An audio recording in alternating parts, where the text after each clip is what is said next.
Hello and Fakhar रागली to all of you. मैं हूं फ़खर यूसुफ़ज़ई और आप देख रहे हैं डिबेट विद फ़खर। आज की डिबेट में बात करेंगे पाकिस्तान के जो क्राइसिस हैं उस हवाले से। पॉलिटिकल इंस्टेबिलिटी है, इकोनॉमी है, अ, हर जगह यही बहस चल रही है। अवाम परेशान है, जनता परेशान है, बहुत ज़्यादा इन्फ्लेशन है। लेकिन सेनेट में बात हो रही थी, और वो ये हो रहा था, एक सवाल उठाया गया कि जी पाकिस्तान की न्यूक्लियर एसेट जो है वो सरेंडर किए जा रहे हैं आईएमएफ के कहने पर। तो ये एक नई बहस तो खैर नहीं कहनी चाहिए, लेकिन ये आजकल जिसे कहते हैं टॉक ऑफ द टाउन है। क्यों है? वाक़ई ऐसा है? मतलब किसी को हमारे न्यूक्लियर एसेट्स चाहिए या नहीं? इस पे बात करेंगे और इसके साथ-साथ जो हमारी पॉलिटिकल इंस्टेबिलिटी है, इन्फ्लेशन है, इस हवाले से भी बात करेंगे। और बात करने के लिए मुझे जॉइन कर रही है journalist from Islamabad Arzoo Kazmi. Arzoo, thank you very much for joining the show. बहुत शुक्रिया फ़खर कि आपने इनवाइट किया। Thank you so much. अच्छा आरज़ू, मतलब महँगाई है, परेशानी है, पॉलिटिकल इंस्टेबिलिटी है, इंसर्जेंसी है, काफ़ी सारी चीज़ें उस पे बिल्कुल हमने बात करनी है। और क्योंकि बात ही कर सकते हैं और क्या हो सकता है इस वक़्त। लेकिन एक ये बात भी आपको पता होगा, अभी एक कुछ अरसा पहले इंटरनेशनल जो एटॉमिक एनर्जी कमीशन है, उनके प्रेसिडेंट ने पाकिस्तान का दौरा किया था। और उस वक़्त भी ये बात हुई कि जी पाकिस्तान अपने एसेट जो है वो सरेंडर कर रहा है, इस तरह की बात है। ये बात सेनेट में भी हुई है। तो डू यू थिंक ऐसा है, या अगर हम इस फाइनेंशियल क्राइसिस या इन चीज़ों से निकल आएँगे तो फिर ना हमें ये बात करनी पड़ेगी, ठीक है न्यूक्लियर हम एक पावर हैं, रहेंगे और होना भी चाहिए? देखिए फ़खर, कहीं न कहीं से अगर ये बात निकली है तो फिर कुछ तो होगा। और हो सकता है कि इस किस्म की बिल्कुल से एग्ज़ैक्टली यही बात ना हो, लेकिन इससे मिलती-जुलती या किसी और तरीके से बात की गई होगी। हुँ, या हो सकता है ये कहा गया हो कि हम अपने न्यूक्लियर एसेट्स को जो है वो सँभाल के रखने के काबिल भी हैं या नहीं, क्योंकि फंड्स तो बहरहाल हमारे पास नहीं है। मगर आज इसहाक डार साहब ने सेनेट में बात की और उन्होंने कहा कि जी नहीं, इस किस्म की कोई बात नहीं है और हम किसी को नहीं देंगे। ये तो वही बात हो गई चोर की दाढ़ी में तिनका वाली, कि हुँ, जब ऐसी कोई बात ही नहीं है तो आप फिर किस लिए डिस्कस कर रहे हैं सेनेट में, आप किस लिए बात कर रहे हैं? काफ़ी सीरियस मैटर है और मेरा ख्याल है हाँ, कि पाकिस्तान चाहे जितना मर्ज़ी क्राइसिस में चला जाए, इकोनॉमी की जो हालत है सब है, लेकिन फिर भी न्यूक्लियर एसेट्स के बारे में इस तरह से बात होना जो है वो काफ़ी फ़िक्रमंद लोगों लोगों को से हो जाना चाहिए, आम पब्लिक को भी। और जो लोग इसके ज़िम्मेदार हैं, यानी जो पॉलिसी मेकर्स हैं या जो मुल्क को चलाते हैं, उनको तो ख़ास तौर पे इस चीज़ को सोच समझ के इसके बारे में बात करनी चाहिए और इसके बारे में कोई भी डिसीज़न लेते हुए कई बार हुँ, इनको सोचना चाहिए, क्योंकि बहुत हम बार-बार इसका प्रचार तो हम बहुत करते हैं कि हाँ, जी हम न्यूक्लियर एसेट्स हमारे पास हैं, न्यूक्लियर पावर है, ये कह के, लेकिन वही वाली बात है कि चीज़ को बना लेना या किसी चीज़ को खरीद लेना आसान होता बिल्कुल, है, लेकिन उसके बाद उसकी हिफ़ाज़त करना या उसको किसी बिल्कुल। तरीके से मैनेज करना, वो हमें होता हुआ नज़र नहीं आ रहा।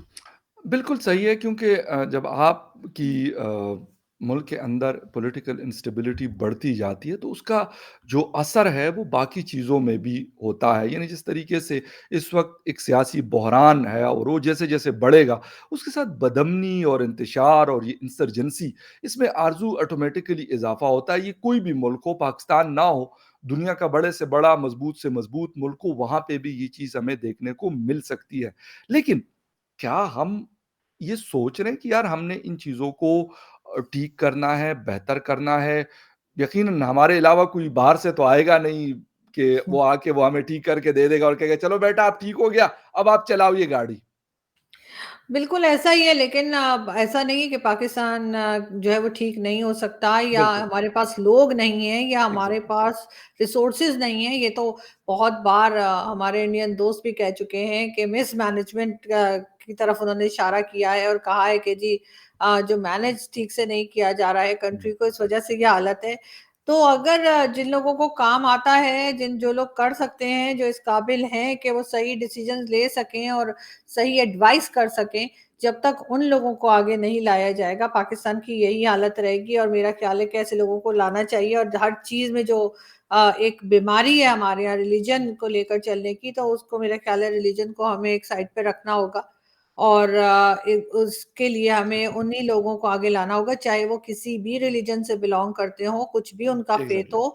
अगर हमें इकोनॉमी हैंडल करनी है तो हमें उन लोगों को आगे लाना होगा, अगर हमें फॉरेन पॉलिसी चलानी है तो हुँ, भी उन लोगों को आगे लाना होगा। हमारे यहाँ एक बहुत बड़ी गलतफहमी, खुशफहमी या कह लीजिए कि गलत बात हमारी ये है कि हम फॉरेन पॉलिसी को समझते हैं कि पैसे मांग के जो ले आता है वो ही फॉरेन पॉलिसी अच्छी है या वही फॉरेन मिनिस्टर अच्छा है। बिल्कुल। लेकिन यहाँ पर कोई ये नहीं सोचता कि कोई प्रोजेक्ट्स भी आने चाहिए पाकिस्तान में, कोई मल्टीनेशनल कंपनीज भी आनी चाहिए, और हाँ, बाकी जो दुनिया के कंट्रीज हैं उनके साथ आपके टर्म्स बेहतर होने चाहिए, ना कि हम हर किसी को हर वक्त आंखें दिखाते रहते हैं, कभी इस्लामोफोबिया के नाम पर और कभी कुछ। अभी भी आपने देखा कि बिलावल भुट्टो हाँ, जरदारी जब गए थे तो ना तो वो फूड एग्ज़ैक्टली। क्राइसिस पे बात कर रहे थे, ना उन्होंने कभी ये बात की है कि फ्लड विक्टिम्स हमारे यहाँ जो हैं हाँ, उनकी बिल्कुल। क्या हालत है और किस कदर लोग परेशान हैं, चाहे वो मेडिकल को लेकर हो, चाहे एजुकेशन सिस्टम हमारा कितना एक तरह से तबाह हुँ, हुआ हुआ एजुकेशन सिस्टम है।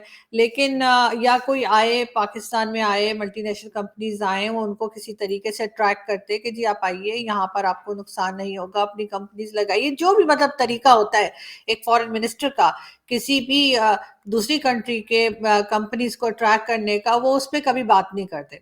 वो हुँ, इस्लामोफोबिया पे चले जाते हैं, कभी वो कश्मीर में निकल जाते हैं, कभी वो बताते हुँ, हैं कश्मीर में भारत क्या कर रहा है, कभी वो कोई बिल्कुल। तरह की बात करते हैं।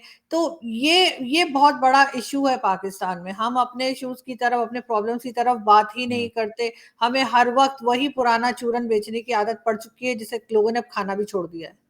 बिल्कुल, एग्ज़ैक्टली आपने फ़ोबिया की बात की तो 15 मार्च को भी यही हुआ कि कहते हैं कि जी इसको एक पूरा दिन डिक्लेयर किया जी, मैं ये नहीं कहता कि यार ये गलत चीज़ है। इस तरह के इंसिडेंट्स देखने को मिलते हैं। बट द थिंग इज़ कि वाक़ई ये पूरी दुनिया का ही प्रॉब्लम है और इसके साथ-साथ मेरा एक सवाल ये है कि यार अगर बाकी रिलिजन के लोगों के साथ अगर इस किस्म का कोई मतलब होता है, मिसबिहेव होता है, तो उनके ऊपर भी फिर उसको अप्लाई करना चाहिए कि यार उनके साथ क्यों हुआ? वो हिंदू हो सकता है, कोई सिख हो सकता है, कोई ज्यूज़ हो सकता है, कोई और रिलिजन को मानने वाला हो सकता है। उनके साथ अगर ऐसी कोई चीज़ हो तो उसको भी शामिल किया जाए। मैं कहता हूँ कि सिर्फ़ इस्लाम को क्यों? इस्लामोफ़ोबिया क्यों? बाकी फ़ोबिया भी तो हो सकता है और हमें देखने को मिलता है तो वो भी तो पॉसिबल है ना? आपका टेक चाहूँगा इसके ऊपर। बिल्कुल पॉसिबल है और होता भी है, लेकिन हमारे यहाँ जैसे एक मैं पहले भी शायद आपसे बात कर चुकी हूँ कि हम जब गए थे वहां पे होली के हाँ फंक्शन जी। में, वहां पे आपको कितने लोग नजर आ रहे थे, लेकिन बात सारी ये है, एज अ फॉरेन मिनिस्टर वो कोई रिलीजियस पार्टी की तरफ से नहीं गए थे और हाँ, ना ही वो किसी रिलीजियस पार्टी को रिप्रेजेंट करते हैं। वो एक फॉरेन मिनिस्टर बन गए हैं, तो उनको चाहिए कि वो और इश्यूज के ऊपर भी पाकिस्तान के लिए बात करें। अब आप हुँ, इंडियन फॉरेन मिनिस्टर को देख लीजिए, डॉक्टर जयशंकर, कि वो जाते हैं अगर किसी भी कंट्री में, तो वहां से इंडिया में कितने प्रोजेक्ट्स आ जाते हैं। उनके हुँ, कश्मीर में जो है वो मॉल बन रहा है हाँ। और कभी कुछ हो रहा है, कभी कोई इन्वेस्टमेंट आ डेवलपमेंट हो रही है। रही है, बिल्कुल इन्वेस्टमेंट भी आ रही है, साथ साथ डेवलपमेंट भी आ रही है। तो हमारे कश्मीर में क्या हो रहा है, जो हमारे पास कश्मीर है फिलहाल, उस पे क्या हो रहा है? कोई आता है, कोई कोई कहता है कि जी यहाँ पे हम मॉल हुँ, बना रहे हैं, या यहाँ पर हम यूनिवर्सिटी बना रहे हैं, स्कूल कॉलेज कुछ कर रहे हैं, कुछ नहीं हो रहा। लेकिन फिर भी बात जो है वो हमेशा इसी किस्म की जाती है, कभी इस्लामोफोबिया पे कर रहे हैं बात, तो कभी यानी कि बिलावल भुट्टो जरदारी बात कर रहे थे वुमेन्स राइट के ऊपर कि जी औरतों पे बड़ा जुल्म हो रहा है। तो बिलावल भुट्टो साहब को मैं बताना चाहूंगी कि उनके सिंध में, जहां पे उनकी गवर्नमेंट है पिछले 12 साल से, बिलावल भुट्टो जरदारी की गवर्नमेंट है सिंध में, वहां पर हर साल 1,000 हिंदू बच्चियों को उठा के ले जाया हाँ, जाता है, जबरदस्ती उनका रिलीजन चेंज करवा के उनकी शादियां करवाई जाती हैं। उसके ऊपर अगर बिलावल भुट्टो थोड़ा सा यूएन में जाके बात कर लेंगे तो बड़ा अच्छा बिल्कुल। होगा कि जी हाँ ठीक है। हमारे मुंह पे जो कालक लगी हुई है वो भी तो दिखाई दे रही है ना दुनिया को। अब तो ऐसा नहीं है कि कहीं पे कुछ लोगों को पता नहीं चल रहा है। तो बिलावल भुट्टो अब पहले अपना घर साफ कर लें, पहले अपने इलाके में देख लें, पहले जाके अपने जो प्रोविंस उन्हें मिला हुआ है सिंध, वहां पे मियाँ मिट्ठू जिसके साथ तस्वीरें बनवाते हैं, जिस आदमी को बड़ी हुँ, बेशर्मी और बेगैरती के साथ हमने इस्लामाबाद में लाकर कॉन्फ्रेंस में एज अ स्पीकर बिठा दिया था, बिल्कुल। और वो भी उसी रिलिजियस चीज, हार्मनी के ऊपर। बिल्कुल, और उसको बिठा दिया था, उसके ऊपर थोड़ी सी अगर बिलावल साहब बात कर लेंगे तो अच्छा होगा, बजाय इसके कि जाकर सिर्फ वो, मुझे लग रहा है कि थोड़े टाइम के लिए वो पाकिस्तान आते हैं, बाकी टाइम तो वो इधर-उधर ही घूमते फिरते रहते हैं। लोग कहते हैं कि पता नहीं कैसे फॉरेन मिनिस्टर हैं, जो पाकिस्तान में रहते ही नहीं। तो पाकिस्तान के दौरे पे आ जाते हैं कभी-कभार वो। बिल्कुल, लेकिन ये है कि अच्छा ही होगा अगर वो अपने यहाँ के जो कुछ गड़बड़ चल रही है, उसके ऊपर भी बात कर एब्सोल्यूटली लेते हैं। राइट। अच्छा आरज़ू थोड़ा-सा क्योंकि हम घूम फिर के वहीं पे आ जाते हैं क्योंकि पेट पूजा कहते हैं, पेट सबसे बड़ा मसला है। भूख क्योंकि आपको 3 द या 2 टाइम लोग भी खाना खाते हैं, कुछ हमारे जैसे होते हैं 3 टाइम खा लेते हैं। अवेलेबिलिटी की बात है। तो लोगों की परेशानी है, अगर सीरियस उस पे बात की जाए तो लोग परेशान हैं कि यार क्या करें? उनको इमरान खान साहब किसके साथ लड़-झगड़ रहे हैं या शहबाज शरीफ साहब किसके साथ लड़-झगड़ रहे हैं या कोई और किसके साथ लड़-झगड़ रहा है, उनको इससे कंसर्न नहीं है।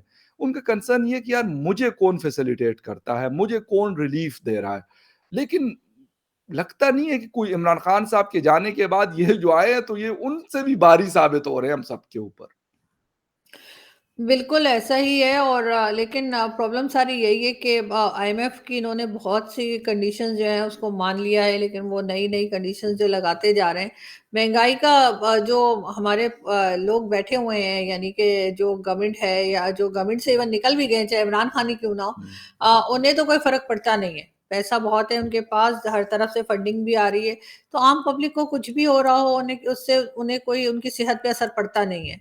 लेकिन बहरहाल इस वक़्त हालात काफ़ी ख़राब हैं, और जो आम पब्लिक है, जो स्पेशली 9 टू 5 जॉब करती है या कोई डेली वेजेस पर हैं, उन लोगों की हालत बहुत ख़राब है। जॉब लोगों के पास नहीं है, बहुत से लोग जो हैं वो ऑफ़ कोर्स आप भी जानते हैं कई कंपनीज़ से हाँ, निकाले जा रहे हैं, चाहे वो बिल्कुल, मीडिया ही क्यों ना हो। मीडिया के भी हमारे बहुत से ऐसे दोस्त हैं जिनको हर थोड़े दिन में हम सुनते हैं कि जी इनके चैनल से जो है वो इतने लोगों को निकाला गया है। बिल्कुल, तो इस वक़्त पाकिस्तान को बहुत सख्त ज़रूरत है कि अपनी मतलब फैक्ट्रीज़ को दोबारा से ओपन करें और अपना ट्रेड ओपन करें भारत के साथ और दूसरी कंट्रीज़ के साथ, जो इन्होंने बंद कर दी है, और हर बात के लिए जो है वो चाइना की तरफ देखना शुरू कर दिया है। चाइनीज़ प्रोडक्ट्स आप देखते हैं यहाँ पे किस तरह से मिलती हैं। बिल्कुल। तो जब तक अपने खुद बनानी चीज़ें शुरू नहीं करेंगे, जो कि पहले हुआ करती थी, ऐसा नहीं कि कभी आपने मेड इन बिल्कुल। पाकिस्तान देखा ही नहीं। तो ये जो चाइना वाला हमारे गले में फँस गया है ना, एक कहना चाहिए काँटा, जिसे कह सकते हैं कि हमने अपने गले में एक मुसीबत डाल ली है चाइना से दोस्ती करके, उसमें से निकलना पड़ेगा, और चाइना छोड़ेगा नहीं आपको। हुँ, चाइना ने आपको ऑक्टोपस की तरह पकड़ रखा है, और आप उसमें से निकल नहीं पा रहे हैं क्योंकि इतना उससे लोन ले रखा है, इतना ज़्यादा हर चीज़ में हमने चाइना के साथ अपने आप को इन्वॉल्व हुँ। कर लिया है कि अब उसमें से निकलते-निकलते भी मेरा ख़्याल है कई साल लगेंगे। बिल्कुल, एग्ज़ैक्टली ये बात आपकी दुरुस्त है और ख़ैर सिर्फ़ वो नहीं है, और भी बहुत ज़रा 150 अरब का कर्ज़ा हमारे ऊपर और 150 अरब डॉलर्स का कर्ज़ा हमारे ऊपर इस वक़्त चढ़ा हुआ है। उसमें वर्ल्ड बैंक है, आईएमएफ है, एशियन डेवलपमेंट बैंक है, चाइना एक्सिम बैंक है, बहुत सारे लोगों का पैसा है, अरब दुनिया का बहुत सारा पैसा। अ, उनको मैं यही कह सकता हूँ कि थैंक यू वेरी मच कि सर आपने आज भी हमारे ऊपर आप ट्रस्ट कर लेते हैं और फिर भी कुछ ना कुछ आप हमें दे देते हैं, तो हमें वैसे थैंकफुल होना चाहिए। आरज़ू बेशक हम जो मर्ज़ी कह दें, उन्होंने हमें कोई कॉल करके किसी ने नहीं बुलाया कि दोहा से कोई मतलब उनके जो प्राइम मिनिस्टर साहब हैं, उन्होंने कॉल की हो कि यार आप आके ना मुझसे कर्ज़ ले लें, उधार मुझसे पकड़ लें, या शेख ज़ायद साहब ने कॉल की हो या फिर मोहम्मद बिन सलमान साहब ने कॉल की हो या जो बाइडेन साहब ने कॉल की हो या फिर शी जिनपिंग या किसी और ने कॉल की हो कि यार आप आके ना हमसे लाज़मी आप लोगों ने कर्ज़ कर्ज़ उठाना है, वरना हम आपको छोड़ेंगे नहीं। मैं कहता हूँ हमें शुक्रिया अदा करना चाहिए उन लोगों का, लेकिन हम यहाँ पे फिर अल्हम्दुलिल्लाह कहना शुरू कर देते कि शुक्र है कि हमें जी पैसे मज़ीद मिल गए। उनको पता नहीं थैंक यू कहते हैं या नहीं कहते, लेकिन असल थैंक्स के काबिल वो लोग हैं जो आज भी हमारे ऊपर आज भी ट्रस्ट करते हैं और हमें पैसा देते हैं। बिल्कुल ऐसा ही है, लेकिन ये तो ख़ैर और बात है कि हमें मामू बनाना आता है, और हम किसी न किसी तरीके से अपनी टोपी फ़िक्स कर देते हैं उनके सर के ऊपर। मगर यही एक आर्ट है अनफॉर्च्युनेटली, जो हमें आता है कि हम तरीके से कर्ज़ा ले लेते हैं, कभी इससे लोन पकड़ा, कभी उससे लोन पकड़ा। लेकिन बात सारी ये है कि अब बस बहुत हो गई है, और अब लोगों ने लोन देना बंद कर दिया है, कम कर दिया है, और कई-कई बार के चक्कर लगाने के बाद भी जो है वो इनकी दाल नहीं गलती। तो इसलिए मेरा ख़्याल है कि बेहतर यही होगा कि अपने लिए ना सही तो कम से कम नेक्स्ट जनरेशन के लिए सही और पाकिस्तान के लोगों के लिए सही, क्योंकि जो भी इन्होंने खाया, कमाया, करप्शन किए, पाकिस्तान को ही खा गए ना। तो बिल्कुल। अब कम से कम थोड़ा-सा तो एक शर्म करें और पाकिस्तान को बचाने के लिए यहाँ पे काम दोबारा से शुरू करवाएँ और अपने पैरों पे खड़े हों, क्योंकि अब मज़ीद लोन मिलता हुआ दिखाई नहीं दे रहा। अब हुँ, इनके लिए जो है सिर्फ़ और सिर्फ़ यही एक रास्ता रह गया, वरना अगर ये कहीं भाग भी गए, जो कि लोग कहते हैं कि जिन लोगों के पास 2-2 पासपोर्ट हैं और ये कहीं चले जाएँगे, तो बाहर भी पाकिस्तानी मौजूद हैं, इनको छोड़ेगा कोई नहीं। ये वहाँ पर भी पिटेंगे और इसमें सब शामिल हैं, इसमें एस्टेब्लिशमेंट के बिल्कुल। लोग भी हैं, इसमें जी, बिल्कुल। इमरान खान की पार्टी भी है और पीएमएलएन, पीपल्स पार्टी, सब लोग हैं। तो इसलिए एग्ज़ैक्टली। अब एक ही रास्ता रह गया इनके लिए कि ये थोड़े-से इंसान के बच्चे बन जाएँ। और इस सिस्टम को ठीक कर दें, बिल्कुल इसके अलावा शायद कोई और ऑप्शन अब नहीं बची है, मैं आपसे बिल्कुल एग्री करता हूँ। लेकिन इसके बावजूद आरज़ू इमरान खान साहब हैं, ज़मान पार्क में बैठे हुए, ठीक है, उनकी मर्ज़ी है, वो ज़मान पार्क में रहे या बनीगाला में रहे या वो मियांवाली में रहे। हम ये नहीं कहते कि वो क्यों रहते हैं। लेकिन जो ड्रामे बन रहे हैं, ड्रामे क्रिएट किए जा रहे हैं, अभी तो उनको जी चलिए जी 20 मार्च तक उनका जो बेल है उसमें इज़ाफ़ा कर दिया गया। लेकिन इसके बावजूद क्या चीज़ हो सकती है कि ये हम देखें कि हाँ, थोड़े-से हालात में बदलाव आए? देखिए हालात तो जब ही बदलेंगे जब हम अपनी सोच को बदलेंगे। जब तक हम यही सोचते रहेंगे कि ठीक है, एक ईज़ी मनी हमें आ जाता है। 2-4 बार जैसे वो कहते हैं ना कि जी बोरी माँगते हैं तो थैला मिल जाता है। जब तक यही चीज़ रहेगी, जब तक कुछ हो नहीं पाएगा। चेंज जभी आएगा जब ये लोग ये सोचना शुरू करेंगे कि नहीं, हमने पाकिस्तान की, जो इमरान खान कहते थे मैं ग्रीन पासपोर्ट की इज़्ज़त करवाऊँगा।